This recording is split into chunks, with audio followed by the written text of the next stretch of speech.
Les libéraux reculent pour une énième fois dans le controversé dossier de la loi C-21. Cette fois-ci, c'est au travers de la voix du ministre Mendicino lui-même que le gouvernement de Justin Trudeau annonce, et on le voit dans le devoir, la liste d'armes d'assaut interdites sera retirée des amendements controversés à C-21.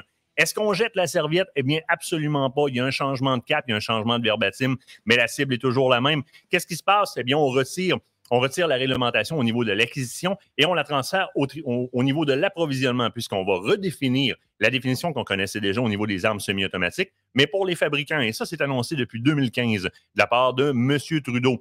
Qu'est-ce qui se passe dans le vrai? Eh bien, c'est une loi qui devait porter atteinte à la criminalité armée. Et encore aujourd'hui, on voit absolument aucun effort dans la constitution de cette loi-là qui cible les peines maximales, même qu'on n'y atteint pas encore. Au contraire, au travers de la loi C5, les libéraux de Justin Trudeau donne accès aux peines minimales dans la criminalité armée pour les minorités ethniques et les Premières Nations pour en diminuer la surreprésentation en milieu carcéral.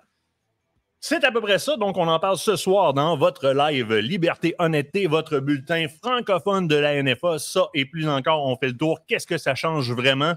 Pas grand-chose. On vous explique pourquoi ce soir à 19h sur ma page. Salut gang!